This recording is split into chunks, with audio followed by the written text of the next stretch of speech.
Students, how are you? I hope you are fit and fine.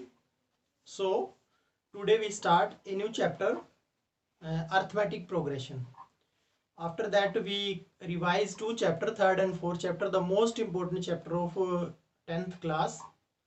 So, from today, we start a new chapter, arithmetic progression. What is arithmetic progression? ये student आपने mental ability के questions के अंदर बहुत सारी series check की होगी। जैसे मैं ये लिखता हूँ 1, फिर यहाँ पर 4 लिख देता हूँ और फिर लिख देता हूँ 9, 16, 25, ये सीरीज लिख देता हूँ मैं कोई भी। और मैं आपसे पूछता हूँ कि what is the next term, तो स्टूडेंट कहेंगे sir this is 1 square, this is 2 square, this is 3 square, this is 4 square, this is 5 square, so next term is 6 square, mean 36 is the next term. और इस तरह आप अगले term भी बता सकते हो सकता है क्यूब के लिए पूछा जाए आपसे, मान लो कोई ये पूछ ले 1, 11, 21 और 31, then what is the next term, तो सबको पता है कि नेक्स्ट टर्म 41 आ जाएगी बच्चों। तो इस तरह की बहुत सारी सीरीज हो सकती है बच्चों, क्यूब की भी हो सकती है, लाइक दिस 1, फिर उसके बाद 8, 27, 64, then what is the next term. Cube के लिए भी पूछ सकता है, then this is 1 cube, this is 2 cube, this is 3 cube, this is 4 cube, after that 5 cube, what is 5 cube, 125। तो ये बहुत तरह की सीरीज होती है बच्चों, उन्हीं में से एक सीरीज हमारे पास है अर्थमेटिक प्रोग्रेशन। अर्थमेटिक प्रोग्रेशन कैसी सीरीज है बच्चों, ध्यान से देखिएगा। If I write first term is 2, after that 5, 8, 11 and so on, मैं इस तरह की एक सीरीज लिख देता हूँ। Here 2, then 5, then 8, then 11. Every time difference is same. What is the difference every time? Here difference is 3, here also 3, here also 3. Every time difference is 3. So student, if difference of two consecutive term always equal, then this is an AP. आप इस तरह की और भी कोई term लिख सकते हो, like 1, अभी मैंने एक टर्म लिखी थी 11, 21 और 31, हर बार डिफरेंस कितना आ रहा है, 10 आ रहा है बच्चों। ओके, तो दिस इज एन एपी। तो आप ये क्वेश्चन एपी के बारे में अच्छे से सीख गए होंगे। इसमें 2-3 चीज़ों की ज़रूरत पड़ेगी बेटा। क्या, एक तो जो फर्स्ट टर्म जो होती है, फर्स्ट टर्म जो है उसको हम A1 या कई बार हम A से भी डिनोट करते हैं, A1 से भी डिनोट करते हैं। तो ये फर्स्ट टर्म होती है और ये सेकेंड टर्म है बेटा आपकी, सेकेंड टर्म 11। तो अगर हम सेकंड टर्म में से फर्स्ट टर्म सब्ट्रैक्ट करते हैं, फिर subtract first term from second term, then we find D. और डी किसके लिए होता है बेटा, डी होता है कॉमन डिफरेंस, कॉमन डिफरेंस इसके लिए होता है। और ये कितना आएगा बेटा, यहाँ पर 11 - 1 10 आ जाएगा। Again this is third term, third term is 21, so you right again this is first difference, this is second difference, A3 - A2, A3 is 21, A2 is 11, this is also 10. Again D3 third difference, what is the fourth term, 31. So D3 is A4 - A3, mean 31 - 21, this is equal to 10. All difference are equal, सभी difference equal है, then you write D1 is equal to D2 is equal to D3।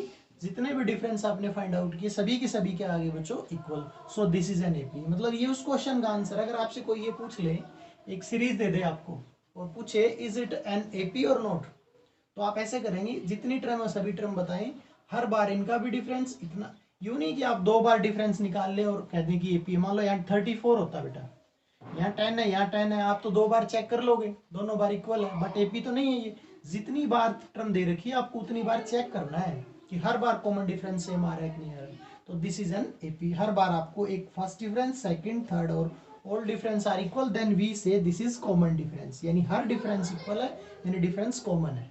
तो आप ये कह सकते हैं कि common difference equal है, तो और इसको बोलते हैं कॉमन डिफरेंस। तो एपी के अंदर सबसे इंपॉर्टेंट 2 बातें हैं। वन इज फर्स्ट टर्म क्या है, आप A1 भी बोल सकते हो, और सेकंड डी क्या है, डी मतलब कॉमन डिफरेंस क्या है बच्चों, कॉमन डिफरेंस। तो ये 2 चीजें आप अच्छे से ध्यान रखें एपी के बारे में। आज सिर्फ हम इंट्रोडक्शन पार्ट करेंगे बेटा एपी का। तो उसमें से पहली बात तो ये है कि एपी को डिफाइन करना, एपी होती क्या है, ये मैंने आपको बताया। और दूसरा, किसी सीरीज को चेक करना कि एपी है कि नहीं है। और तीसरा इसमें ये भी क्वेश्चन आ सकता है कि सिंपल इसी पर बेस्ड एक सीरीज दे देगा और कह देगा ये पी है ये, तो व्हाट इज फर्स्ट टर्म क्या आप बता दोगे, और व्हाट इज कॉमन डिफरेंस। अगर आपको बेटा ये इंपॉर्टेंट बात है सुनने वाली, अगर क्वेश्चन कहता है this is an AP, this is an AP, अगर ये क्वेश्चन ने खुद कह रखा है एपी है और फिर कहता है आपको कि इसका कॉमन डिफरेंस बताइए, तो जो फिर आपको जरूरी नहीं कि सारे डिफरेंस निकालेंगे आप। अगर आपको एपी कह रखी है इसने तो एक ही बार कॉमन डिफरेंस चेक करना है, क्योंकि हर बार इक्वल आएगा, क्योंकि क्वेश्चन पहले ऑलरेडी बोल रहा है कि ये पी है ये। बट अगर क्वेश्चन ये आ जाता है check it is an AP और नॉट, चेक करो कि ये पी, तो हर बार कॉमन डिफरेंस फाइंड आउट करना पड़ेगा बेटा आपको। So student we take another question, this is a series and we want to check this is an AP और नॉट। तो कई स्पेशल क्वेश्चंस होते हैं बेटा, इनमें कई बार टेक्निकल दिक्कत आ जाती है, प्रॉब्लम आ जाती है, तो इनको ध्यान से करना है। जैसे ये 1 डेसिमल के बाद, ये 2 के बाद, 3 के बाद, तो इनमें ज़्यादा मुश्किल नहीं है, सब्ट्रैक्शन में गलती होगी। मतलब हियर फर्स्ट टर्म इज 0.2 और सेकंड टर्म इज 0.22। तो अगर ये 2 डेसिमल में है तो इसके पीछे भी आप अपने आप एक 0 लगा लें बेटा। और अब बताएं कि D1 फर्स्ट डिफरेंस कितना आएगा, यानी A2 माइनस A1, यानी 0.22 माइनस 0.20, और ये कितना आ जाएगा आपका 0.02 आ जाएगा बेटा यहाँ पर, या यहाँ लिख लीजिए 0.0। और इसी तरह A3 क्या है बेटा आपकी, A3 है 0.222। अब आप मुझे बताइए सेकंड डिफरेंस कैसे फाइंड आउट किया जाता है। सेकंड है A3 माइनस A2, यानी इनका डिफरेंस फर्स्ट, इनका सेकंड डिफरेंस, तो ये कितना आएगा 0.222 माइनस 0.22। और अब ये 3 डेसिमल है ना, तो इसके पीछे भी आप अपने आप एक ऑटोमेटिकली 0 लगा लें। अब आप सब्ट्रैक्ट करके देखें कितना आएगा, 0.002 आ जाएगा। अब देखिए पहला डिफरेंस इतना आया, सेकेंड ही आया, क्या इक्वल है बच्चों? ये बिल्कुल भी नहीं है, तो आपको आगे नेक्स्ट टर्म लेने की जरूरत ही नहीं है, नेक्स्ट टर्म आपको लेने की जरूरत ही नहीं है। तो ये आप लिखेंगे here D1 is not equal to D2, so this is not an AP, तो ये AP नहीं है। इसी तरह का एक क्वेश्चन और भी है बेटा, here first term is 3, second term is 3 plus root 2, so we take another question of this kind. Here first term is 3, second term is 3 plus root 2, third term is 3 plus 2 root 2, or fourth term is 3 plus 3 root 2. So here first common difference A2 minus A1, this is 3 plus root 2 और minus 3 करेंगे हम, तो 3 से 3 cancel हो जाएगा, तो answer आएगा root 2। Another second difference, अब थोड़ा सा ध्यान से करना है बेटा, मैंने स्पेशल क्वेश्चन लिए हैं कुछ। Second difference mean A3 minus A2, मतलब थर्ड टर्म में से सेकंड माइनस करें, तो थर्ड टर्म कितना है हमारी 3 प्लस 2 रूट 2, और A2 कितना है, A2 है हमारा 3 प्लस रूट 2, और दोनों को सब्ट्रैक्ट। अब मैंने यहाँ पर एक स्पेशल बात यूज की है, ब्रैकेट यूज की है माइनस के बाद। पिछली बार माइनस के बाद मैंने डायरेक्ट टर्म लिख दी थी, क्योंकि एक ही टर्म थी, कोई फर्क नहीं पड़ता माइनस से। But here 2 I mean binomial term है, 2 टर्म है, तो आप ये ब्रैकेट के आगे माइनस का यूज करेंगे बेटा, क्योंकि माइनस का यूज करने से दोनों सिंबल 3 प्लस 2 रूट 2 और माइनस 3 और माइनस रूट 2, तो 3 से 3 कट जाएगा, 2 रूट 2 में से रूट 2 माइनस करें, यानी 2 रूट 2 माइनस रूट 2 अगर हम करते हैं, यानी ये 1 रूट 2 है, इसका मतलब 2 रूट 2 में से 1 रूट 2 माइनस करेंगे तो रूट 2 ही बच जाएगा बेटा। ठीक है, इसी तरह आप नेक्स्ट टाइम इसमें से ये घटाएंगे। इसमें स्पेशल बात यही थी कि आप जो 2 टर्म है उनके आगे बीच में माइनस का सिंबल लगाएंगे, तो ब्रैकेट यूज करेंगे बेटा। सिंगल टर्म है तो कोई दिक्कत नहीं। We have one more question, this is a special question, और before 1 year this question is in exam, in final CBSE exam.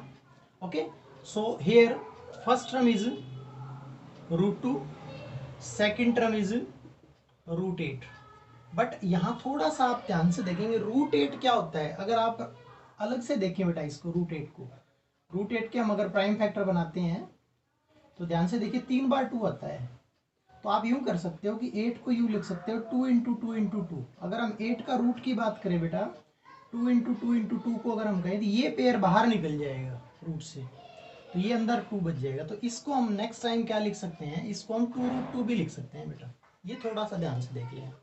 इसके बाद बड़ा आसान क्वेश्चन है थर्ड टर्म है रूट 18 के भी आप ना प्राइम फैक्टर बना के देखें तो हम इसको 3 रूट 2 लिख सकते हैं बेटा। और फोर्थ टर्म हमारे पास रूट 32, और इसके भी अगर हम प्राइम फैक्टर बनाएंगे तो दिस इज 4√2।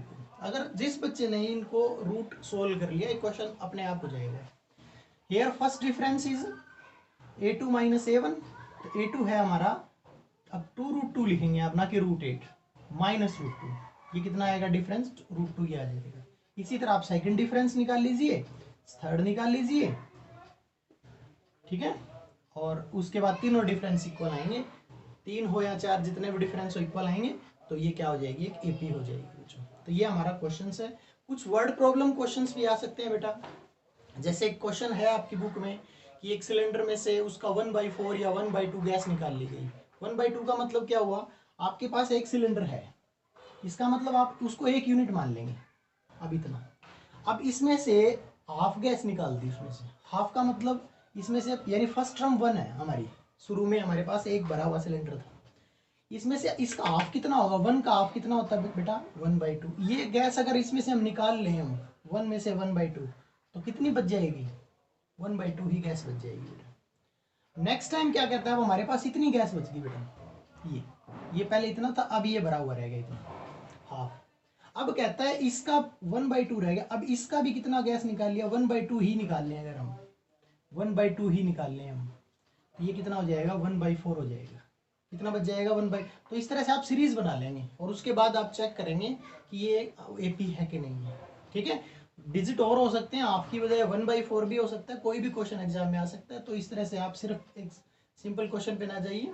तो आज सिर्फ बच्चों अर्थमेटिक प्रोग्रेशन का इंट्रोडक्शन था।